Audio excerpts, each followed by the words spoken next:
Sonic the Hedgehog is the funniest movie in the universe. Note the lack of surprise.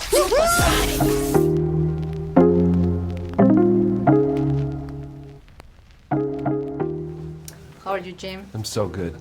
Awesome. So good. Thank you. So, tell me if making this film was a little bit like coming back to your comedy route somehow. It's like coming back to that sector of my brain that wants to be an absolute lunatic and fool. Yes.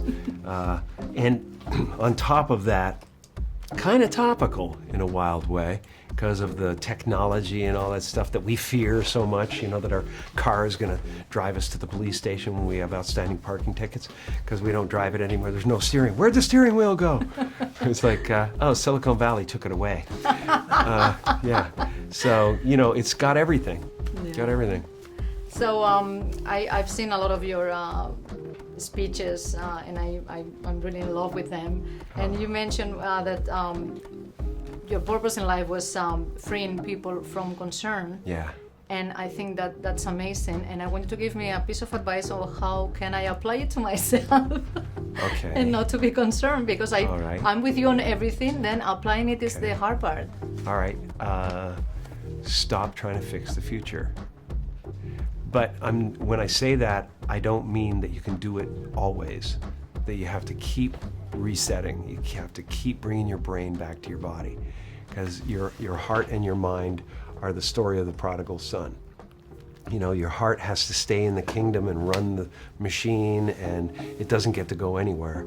But your mind gets to go all over the place and run roughshod and have a great old time and have a horrible time. Mm-hmm. And generally, when you're unhappy, you're trying to fix the future, or you're regretting the past and thinking, how is that going to affect my future? Mm-hmm. You know, so it's generally a future state. So I constantly remind myself, I literally say out loud when I'm really unhappy, I go, okay, where's my brain?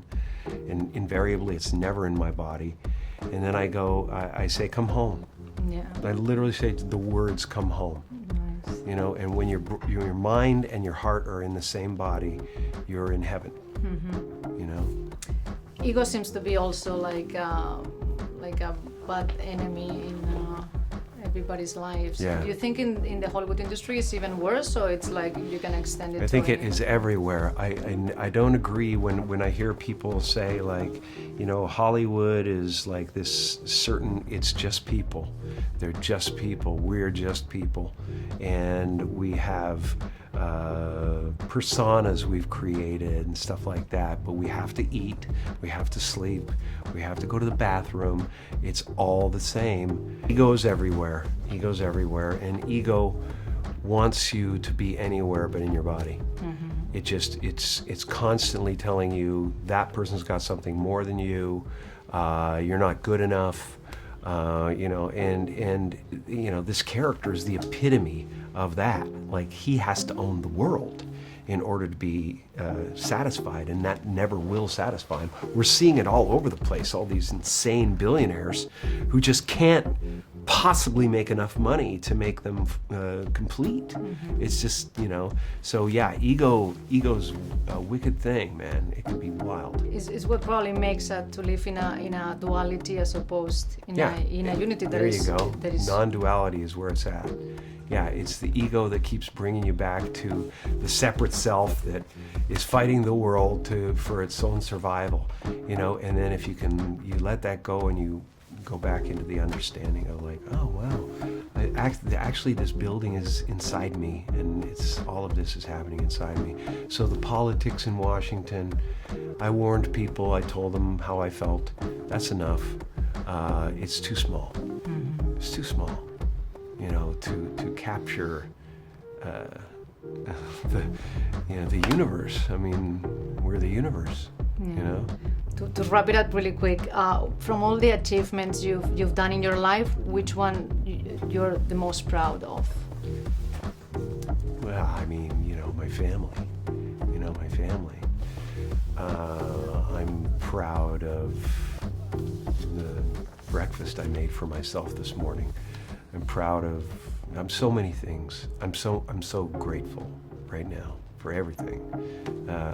I'm grateful to be back in this mode and having fun, and grateful for the television show I'm doing, grateful for the cartooning and the, being allowed to be considered among wonderful artists in the world, and also to have written a book, Memoirs and Misinformation. It's coming out in May, and I not only captured within a fictional novel / memoir